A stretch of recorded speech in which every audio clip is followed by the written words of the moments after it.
まだまだ死ねねえな。おめえをやっつけるまではな。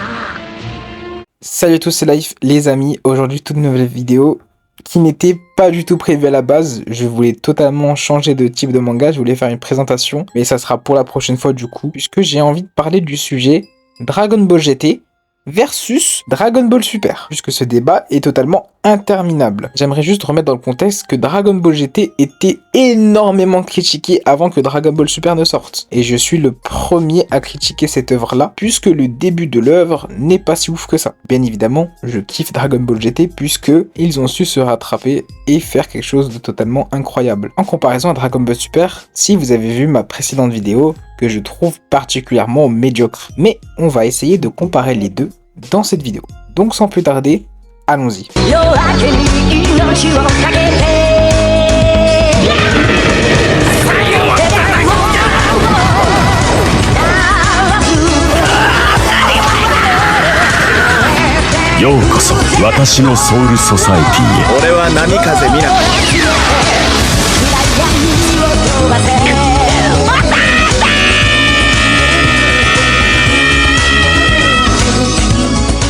Le premier point sur lequel j'aimerais bien les comparer, c'est l'histoire. Pour Dragon Ball Super, l'histoire va se dérouler juste après le combat contre Buu et avant le dernier Tenkaichi Budokai présent dans Dragon Ball Z. Puisque Dragon Ball Super est une suite comprise dans l'intervalle des 10 ans après la mort de Buu. Je trouve que ça perd son charme dans le sens où on n'a aucune surprise et surtout le problème majeur est le développement de Goku. Puisque dans Dragon Ball, on a ce petit gamin avide d'aventure qui va s'exprimer de par sa liberté, et dans la version Z de l'anime, on a un Goku qui va devenir père de famille et donc prendre des responsabilités qu'aucun autre protagoniste de shonen n'a eu. Mais on a aussi l'homme représentant tout simplement l'espoir, jusqu'à être l'espoir de l'univers, des vivants et des morts. Et on finit par l'homme qui atteint une sagesse incroyable et surtout une personne qui va vouloir passer le flambeau qui le représente en cherchant un digne successeur avec Oob. Sauf que dans Dragon Ball Super, cet homme qu'on a connu dans le manga Dragon Ball n'est pas le même. On se perd dans son développement qui était de base stratosphérique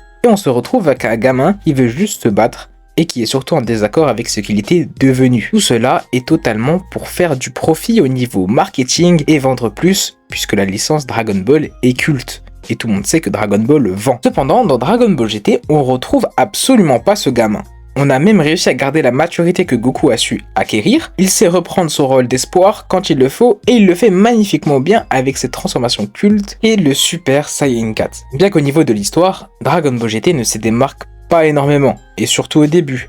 C'était vraiment lent et pas si intéressant que ça. Cependant, on a des arcs qui sont très bien pensés, comme l'arc des Two-Full, avec un petit arc qui vont remettre l'acceptation des origines. Donc quoi, les Saiyans sont des barbares, et donc Goku va essayer de changer cette vision-là avec ce qu'il est devenu. On a aussi l'arc le plus important et l'arc le plus culte de l'histoire de Dragon Ball GT, avec Lee Shenron, et donc l'utilisation abusive des Dragon Ball, qui vont donc mettre Goku dans une petite situation où c'est à cause de lui que les dragons maléfiques sont apparus, ce qui va parfaitement correspondre à Dragon Ball, sur le fait que l'espoir attire toujours le désespoir, et que Goku va attirer les antagonistes, comme il l'avait dit à la Z-Team après son combat contre Cell.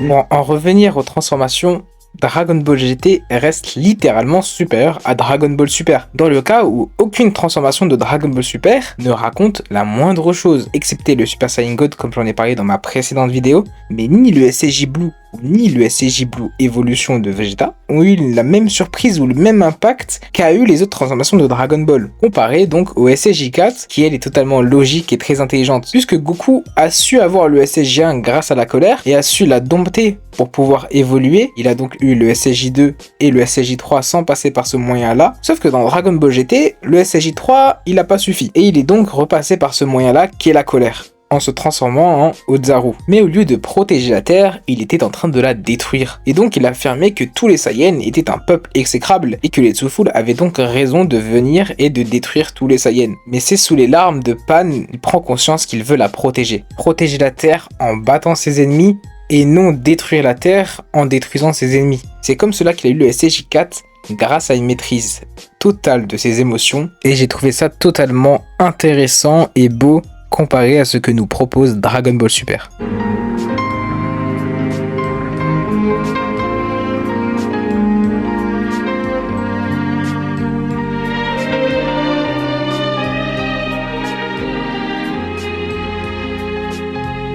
Et je vais finir par le point que je trouve le pire en fait dans un cas et le meilleur dans l'autre, puisque Goku dans Dragon Ball Super ne représente absolument pas l'espoir.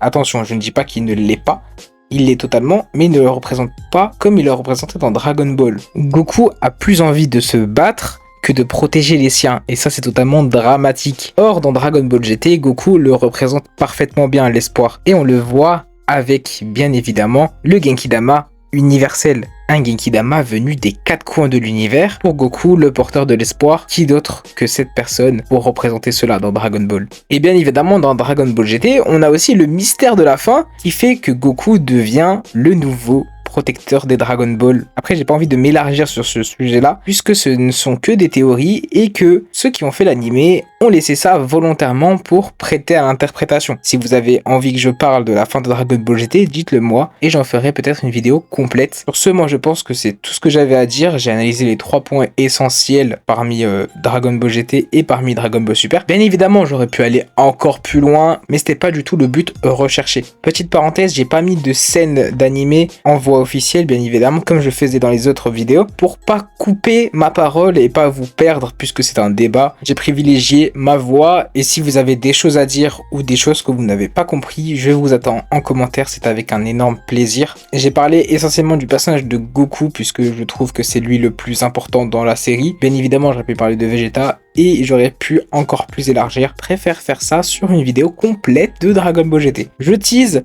mais c'est pas grave. N'oubliez pas de liker, commenter et partager, ça fait extrêmement plaisir et ça m'aide surtout. Donc sans plus tarder, moi je vous dis portez-vous bien et à la prochaine.